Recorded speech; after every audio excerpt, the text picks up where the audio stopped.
നോക്കിയേ ക് റ ക്ര. മലയാളത്തിൽ നമ്മൾ ക്ര എന്ന് എഴുതുന്നത് അറബിയിൽ എങ്ങനെ എഴുതാമെന്ന് നോക്ക്. ക് കാഫിട്ട് സുക്കൂൻ റായിട്ട് ഫത്ത് കിറ. മറ മു റ മുറ. ത്ര എഴുതിയിരിക്കുന്നുണ്ടോ? ത് റ. ത സുക്കൂൻ ഫത്തഹ് റ ഫത്തഹ്. അപ്പോൾ വ്ര എഴുതിയിരിക്കുന്നുണ്ടോ? വ് റ. ബ്ര ബ് റ. അടുത്ത സ്ര. സ്ര എഴുതിയിരിക്കുന്നുണ്ടോ? സീന് റാ. സീന് സുക്കൂനും റായിന് ഫത്തഹും. സ്ര. ഷ് റ ഷ്ര. അടുത്ത് നോക്ക്. നമ്മൾ ക്വ എന്ന് എഴുതുന്നത് ഇവിടെ കായും വായുടെ പകുതിയും കൂടെയാണ് ക്വ എന്ന് വായിക്കുന്നത് ചേർത്ത് എഴുതുമ്പം. കായും വായും കൂടെ ചേർത്ത് എഴുതുമ്പം കായും വാവിൻ്റെ മലയാളത്തിലെ വാ എന്ന അക്ഷരത്തിൻ്റെ പകുതിയും കൂടെ. അപ്പം ക്വ. അറബിയിൽ നമുക്കത് ഇങ്ങനെ എഴുതാൻ പറ്റും. ക് വ ക്വ. കണ്ടോ? മുവ എങ്ങനെ എഴുതാമെന്ന് നോക്കിയേ. മ് വ മുവ. ത്വ ത് വ. സ്വ എങ്ങനെ എഴുതിയേക്ക് നോക്കൂ. സ് വ സ്വ. സ്വാദിട്ട് വായിക്കുമ്പോൾ ഇത് സായിട്ട് വായിക്കുമ്പോൾ സ. അതുപോലെ സ്വാദാണെങ്കിൽ സ്വ സ്വ. സീനാണെങ്കിൽ അങ്ങനെ ഓരോ അക്ഷരത്തിൻ്റെ ശബ്ദം അനുസരിച്ച്. ഇതിപ്പോൾ മലയാളം നമ്മൾ ആദ്യം ഒന്ന് എഴുതി പഠിക്കാനും വായിക്കാനും വേണ്ടിയിട്ടാണ് ഇതിങ്ങനെ എഴുതി തരുന്നത്. ശ്വ. അടുത്ത നോക്ക്. കൈ എന്നെങ്ങനെ എഴുതും? നമ്മുടെ മലയാളത്തിലെ കായിൻ്റെ കൂടെ ഐയുടെ ചിഹ്നവും കൂടെ ചേർക്കുമ്പം കൈ എന്ന് വായിക്കത്തില്ലേ?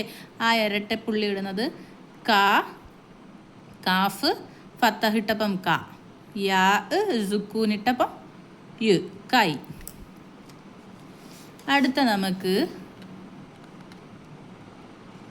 നമ്മൾ ക്യ എന്ന് പറയുമ്പോൾ മലയാളത്തിൽ കായും യായും കൂടി ചേർന്ന് വരുന്നത്. കായും എഴുതുമ്പോൾ യായുടെ പകുതി.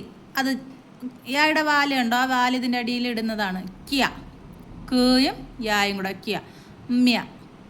മീമും സുക്കൂനിടുമ്പോൾ മ് യ മ്യ. അടുത്ത നോക്ക്. ത്യ. ത സുക്കൂന് ഫത്തഹിട്ട് യ. വ്യ. വ് യ വ് യ വ്യ. സ്യ.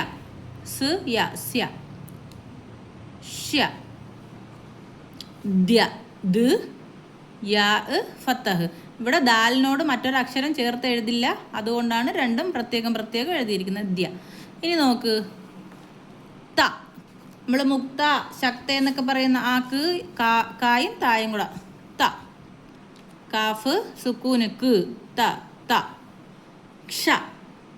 ക് ഷ ക്ഷ. അടുത്തത് സ്ത.